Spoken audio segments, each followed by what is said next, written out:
Ciao Juventini of the world, my name is Giuseppe, welcome back on the channel, I hope you're all doing well. I recommend you, before starting to watch this video, sit down, prepare yourself, because this video will be controversial. This video, people will discuss about it, because there is one name that we really need to start speaking about seriously now. It's the name of Federico Chiesa. I always told you that for year one, Cristiano Giuntoli would do everything to try to make, at least on paper, a 24-25 Juventus much stronger than the Juve of 23-24. And that's what he's doing. Thiago Motta, Douglas Luiz, Kefren Thuram, and all the other names that are linked with Juventus Football Club. Di Gregorio, for example, that we'll speak about in a second. But in order to do so, some sacrifices will need to be done. Some sacrifices that people will be happy about, some that people will absolutely not be happy about. Yes, we are speaking about Federico Chiesa. All the Mercato experts, all the papers, everyone is going towards one direction. Federico Chiesa is on the market. Before it's too late, before you're not happy or in the mood anymore, put a maximum of like, continue to subscribe, because not only Chiesa, but we'll speak about a lot of interesting things in today's video. So comment. We start with the nice things. Di Gregorio, you see, I have already a fantastic, probably one of the most beautiful goalkeeper shirts of Juventus that I'm wearing at the moment. Why? Because it's referring to Italy, green, white and red. And if you go historically to Juventus goalkeepers, Dino Zoff, Tacconi, Peruzzi, Gianluigi Buffon, well, we know that Juventus has a history of having always the best Italian goalkeepers. Well, I wish, and that's what I'm really wishing, that Di Gregorio that arrived this morning to do the medical test, Di Gregorio that is at the moment doing these medical tests, one day he can finish there in my wall next to Buffon, under Buffon. That would be beautiful, because if he finish in that wall, it means that really Juventus, well, they found a really great goalkeeper. And to start with, of course, we know that he is the goalkeeper that has been nominated. Not only he won the MVP of 23-24 with Monza. Super happy. Are there controversial things about Di Gregorio? I don't think so. Maybe some people will refer to his past when he was at the youth academy of Inter, when he was probably supporting Inter, where he has chosen in some videos, in some clips, Andanovic over all the goalkeeper in the world, because that is I don't know, his idol. Well, guys, there is one thing that counts for me, is that from the moment that they start to be a Juve player, that they are thinking in black and white. They are doing everything as professional as possible. What they did in the past, I don't care anymore. And there are some details that might not be important, but to me they are extremely important. Is these first few examples. In the past, when he was a Monza player, not only was following Monza, but he was also following Inter, and a lot of Inter fan accounts on Instagram. Well, since yesterday, it's over. He stopped following all these accounts. He started to follow Juventus since a few weeks now, which means that Di Gregorio, he says, I don't want any controversy. I don't want to think about the past. From now on, it is Juventus only. Who knows if one day he will start to follow GJustjuve, but that's something, an icing on the cake. Let's see if he will do it or not. If you want to guess, let me know in the comment if he will do it, yes or no, and when. Anyway, I'm extremely happy. It's not the only person that is there in the Jmedicals, because the first one this morning was the Sciglio. We also saw Daniele Rugani for his medical test, and then the one that a lot of supporters of Juventus women were waiting for, Alisha Lehmann as well. So we have a lot of here activations, we have a lot of movement in that Jmedicals, which means that we are starting to feel the start of the season. You know it, on the 17th or 18th of August, depending when we will start to play. We will play against Como in our home, because that's match day one. For the people that are interested about my thoughts about the calendars, go back on the video or the live of yesterday, because we did both. Now it's time to enter, after 4 minutes, to Federico Chiesa topic. There is one thing that I always told you: to start really believing seriously in a news, you need to watch a bit how the journalists are moving, how the papers are reporting some news. And when you can link all the dots, it means that you can start believing it. If you have a Fabrizio Romano, not only one time, but that is repeating the same news, followed by Romeo Agresti, an Alfredo Pedulla, Luca Monblano, that was guest here on the channel Juventibus, when you see Gazzetta, Corriere, Tutto Sport, they are all speaking about the same thing. They all go towards the conclusion that Federico Chiesa is on the market, Nicolo Schira, etc., etc. And you know what is even more visible is when they tweet, usually they tweet boom, boom, boom, boom, boom, all at the same time. All at the same time means that their source is probably the same person. And it is a really credible one, probably one that is working at Juve, that is sending a message. You can now publicly say it. While in the past there were rumors, we can start speaking about it publicly. Juventus made a choice. Juventus made a choice about Federico Chiesa for a lot of diverse things. First one, we know it, 1 year of contract. 1 year of contract, where there were some discussions, they didn't find an agreement. These discussions already started a long time ago. You know that there is always that promise. Federico will not leave for free. This has been a promise from the entourage of Chiesa. That has always been the intention of Juventus. Not repeating that Dybala that Juventus has put on the market, he always refused, and at the end we lost him for free. Juventus, they don't want to do it with Federico. We know it. Then the tactical things. Tactical is extremely important. If we believe that Thiago Motta, you don't even have to believe, go and watch what Thiago is requesting from his offensive wingers. This is a job that we like it or we don't like it. It's not that easy for Federico to do because he has other characteristics. I'm not saying better or worse, but other diverse characteristics. His strength and his weaknesses are things that Thiago Motta probably would do less than staying with Federico Chiesa, to invest in changing a player. When we see a player, we want the player at his best of his tactical and technical abilities. If we are asking a player to totally change and to become another one, maybe it's because it's not the good one to have in that project. Reading all the rumors, this is seriously the end. Is it 100% that Federico will leave Juve? No, 100% is only when they will be announced, but you can already prepare yourself that you like it or that you don't like it. Now, I'm asking you to be extremely honest. We are all having in mind the Federico Chiesa of 2021. In 2024, after that huge big injury, and it's sad because he's not responsible for that injury, but can we say that we saw that Federico Chiesa again, except in some flashes? No.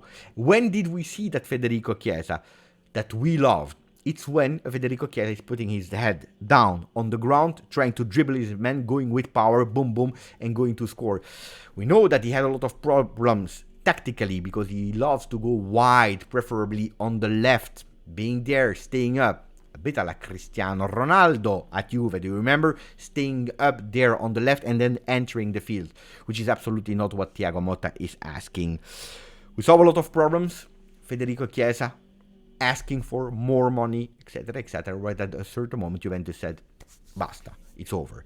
Tactical, money, this, it's over, we go. There was that last chance of Euro 2024 for Chiesa to show and to be stronger even, to say, you see, Juve, I showed you what I can do. It was only because of Allegri. That's not what happened. This is not what happened, except of, again, some flashes. And that's where Juventus is taking a decision now. We can't rely on a 24-25 Juve with the hope of seeing again that 2021 Fede, waiting for these flashes that are even incompatible with the request of the new coach that we have, so he is on the market. Guys, it is a reality. You like it or you don't like it, Federico Chiesa is on the market. Now, there is one thing that yesterday was officially announced by Juventus, is that Paulo Montero will be the new coach of Juventus next gen. And from the moment that he will coach manage his first game officially with next gen, he will be the first ever coach to have been managed under 19, first team, and next gen. But you know what was really touching for me yesterday were the words of Paulo Montero, where he said, of course, I thank Juventus, etc., etc. I have a lot of enthusiasm, joy, passion, blah, blah, blah. But then he said something extremely important. He said, the sense of belonging at this club will be the most important value to pass on to the players, because it will be the difference maker on the pitch. That sense of belonging, really wanting to be there at all cost. We saw a lot of players, like, for example, the Koopmeiners that we are reading, that is refusing every single offer because he wants to be part of the project of Juventus 24-25. How many players did we see they really want to be there? They don't want to hear about something else. Juventus Football Club. Well, this is what Paulo Montero would form. And when I see a Federico Chiesa that is refusing that bridge year and saying probably, I want to listen, I want to prove also internationally with the Euro that I am worth bigger, huge team, I'm ready to listen to a Napoli, because we know it, and the agent went to Napoli, spoke to Roma. Is it really that 100% sense of belonging? I'm asking myself this question. I don't have the answer. You will tell me the answer. But when I see the page of Gazzetta dello Sport today that is saying Roma is really serious about Chiesa, they are ready to offer 20 million euro. With Juventus, they are asking for 30 million. Will they find a way at 25? Good question. And then you will tell me, but 25, can you imagine? Even 30, it's not enough for a player, world-class player as Chiesa. Put the thing in order. 1 year of contract. A player that is not in the tactical plan of the coach. A player that wants to earn more at Juve, that is not 100% happy at Juve. A player that comes from an injury that we didn't see yet at his best peak. A player that is about to become 27. What do you wait for? What do you ask for? What is the price that you think that is correct for a Federico Chiesa in that situation? More than 30, forget about it, guys. It's a reality.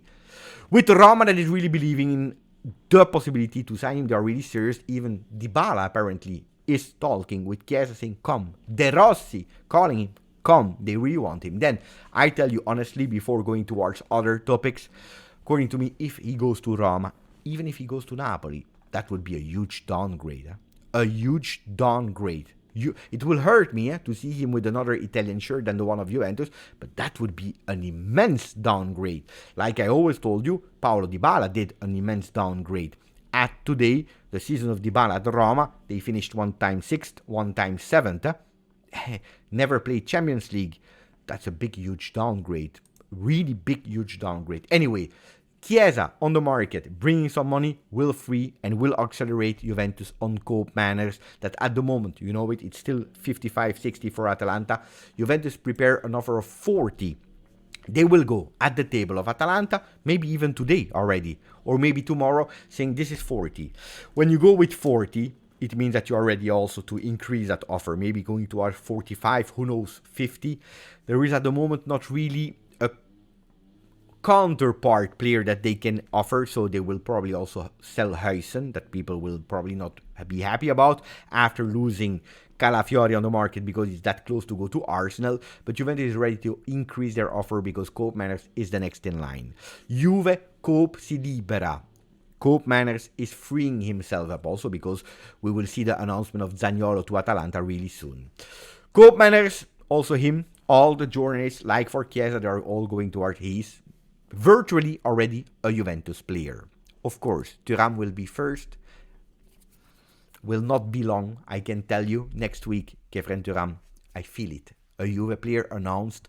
And then we go full power for the other one. Because, of course, losing Chiesa, we don't have enough offensive power. And the player that is starting, like Chiesa, like Cope Manners, like Thuram before, like Douglas Luiz before, to be on all the journalists' mouth is the one of Sancho.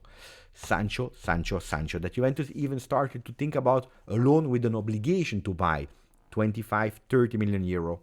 25-30 million euro. You already heard it in today's video. Sancho. Not in a rush. Not next week. But Juventus is extremely worried. The only thing that Juventus is fearing a bit about Sancho is that some club comes and they pay, boom, 30 cash without loan, etc. That could be a problem for Juve. But if there is no competition, Juventus, they will try for Sancho, would be, according to me, a real upgrade. A real upgrade on that offensive wing. Really serious. Sancho, I can't wait to have him. With a sponsor on the shirt, Sancho, Cope Manners, etc. No, not in the beginning. We know it on the 16th, the Juventus shirt will be announced by Juve. I think only the home shirt. Me, not sure about the other ones. Let's wait. Without sponsor, that can be for a lot of fans also a collector. Like this one was a fantastic collector, of course. With a sponsor, Tamoil, but without sponsor, it's really beautiful. Do you remember in 2018, if I'm not wrong, no, it was November 17 when Juventus had that shirt without sponsor. Actually, it was a hidden sponsor. Jeep was there, black on black. You were not able to see it, but it will be the first time that we start the season since 1981. That's the year that I am born without sponsor. Sponsor will come later, but Juventus is not in a rush, and I think they do really well. We are not in a rush.